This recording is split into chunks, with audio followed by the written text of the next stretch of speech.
নমস্কার বন্ধুরা, তৃষ্ণা রান্নাঘরে আপনাদের সকলকে স্বাগত জানাই। গরমে এখন দরকার পাতলা কম মশলাযুক্ত তরকারি, যা অত্যন্ত সহজ পাচ্য। আমি আজ সেরকমই একটা মাছের ঝোলের রেসিপি নিয়ে এসেছি। একদমই কম মশলায় রান্না, কিন্তু গরম ভাতে খেতে হয় খুবই সুস্বাদু। দেখতে থাকুন আজকের রেসিপি। বাটা মাছ দিয়ে রান্নাটা করব। তো আমি 6টা বাটা মাছ নিয়েছি। ধুয়ে বেছে নিয়ে অল্প হলুদ আর লবণ দিয়ে মাখিয়ে 20 মিনিট মতো রেখে দিতে হবে। টমেটো নিয়েছি একটা বড় সাইজের, লম্বা লম্বা করে কাটা। আলু আছে 7-8 পিস। আলুগুলো আমি 60% সেদ্ধ করে নিয়েছি।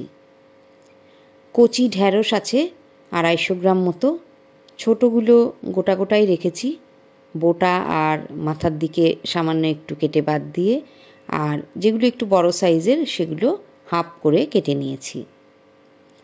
কুচনো ধনে পাতা আছে 1 মুঠো। এবারে আমি রান্নাটা শুরু করব। কড়াইতে সর্ষের তেল দিয়েছি পরিমাণ মতো। তেলটা ভালো করে গরম করে নিয়েছি। গোটা চারেক মাছ আমি দিয়ে দিলাম ভাজার জন্য। সামান্য একটু কড়া করে ভাজতে হবে। বেশ লালচে হলে উল্টে দিলাম। উল্টো দিকটাও সমানভাবে ভেজে নিয়ে তুলে নিতে হবে। বাকি মাছ দুটো আমি একইভাবে ভেজে নিয়েছি। এবারে আরও একটু তেল আমি দিয়ে দিলাম, আর ফোড়নে দিলাম 1.5 চামচ গোটা জিরে, আর দিলাম একটা তেজপাতা। জিরেটা ফুটে উঠেছে, আর বেশ সুন্দর ভাজার গন্ধ যখন বেরোবে তখন সেদ্ধ আলু আর কেটে রাখা টমেটো দিয়ে দিলাম। পরিমাণ মতো হলুদ গুঁড়ো আর চেরা কাঁচা লঙ্কা 8-10টা দিয়ে দিলাম। ঝাল আপনাদের বেশি মনে হলে, যারা ঝাল কম খান, লঙ্কা কম করে দেবেন। 1.5 চামচ জিরে গুঁড়ো দিলাম। 2 মিনিট মতো এবারে কষিয়ে নেব। আর কোনো মশলা আমি দেব না। এই জিরের গন্ধ আর ফোড়নের জিরের যে হালকা একটা সুবাস আছে, তাতেই কিন্তু ঝোলটা খুব সুন্দর লাগবে খেতে। এখন ঝোলের জন্য পরিমাণ মতো জল দিয়ে দিলাম। ভালো করে একবার নেড়ে দিন। পাতলা ঝোল হবে, তাই আরও সামান্য একটু জল আমি দিয়ে দিচ্ছি। কিছুক্ষণ পর দেখুন ঝোলটা এবারে ফুটতে শুরু করেছে। ওপরে আমি ঢ্যাঁড়সগুলো দিয়ে দিলাম, আর দিচ্ছি স্বাদ মতো লবণ। একবার নেড়ে দিলাম ভালো করে, ঢাকনা বন্ধ করে দিচ্ছি।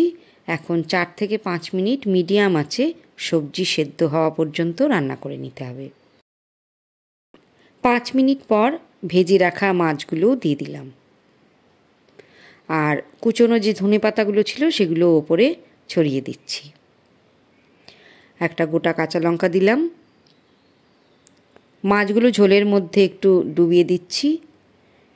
আরও একবার ঢাকনা বন্ধ করে মিনিট 5 রান্না করব, ধনেপাতা এবং মাছের ফ্লেভার যাতে সমস্ত তরকারির মধ্যে মিশে যেতে পারে। 5 মিনিট পর দেখুন মাছের ঝোল একদম রেডি। গরম ভাতের সঙ্গে পরিবেশন করুন। ঢ্যাঁড়সগুলো নেড়ে যেন ভাঙা ভাঙা না হয়ে যায়, তাহলে কিন্তু ঝোলটা ভালো লাগবে না। ঢ্যাঁড়সগুলো সেদ্ধ হবে কিন্তু গোটা গোটাই থাকবে, সেভাবে আলতো হাতে নাড়তে হবে। ঢাকনা খোলা অবস্থাতেই আরও 1 মিনিট মতো জাল করে নিন, তারপরে পরিবেশন করুন। তো রেসিপি কেমন লাগলো জানাবেন। গরমে এরকম হালকা পাতলা ঝোলই কিন্তু শরীরের পক্ষে ভালো। আপনারা সরপুঁটি মাছ, পোনা মাছ বা অন্য কোনো ছোটো মাছ দিয়েও এরকম ঝোল রান্না করতে পারেন, ভালোই লাগবে খেতে। তো এরকম ঝোল যদি না খেয়ে থাকেন তাহলে অবশ্যই কিন্তু একদিন করে দেখবেন, ভালো লাগবে। যদি ইউটিউবে দেখে থাকেন তাহলে প্লিজ সাবস্ক্রাইব করুন, আর চটজলদি নোটিফিকেশান পেতে পাশে রাখা বেল আইকনটা প্রেস করে দিন।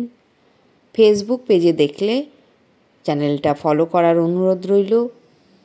ভালো থাকবেন, সুস্থ থাকবেন, সঙ্গে থাকবেন। ধন্যবাদ।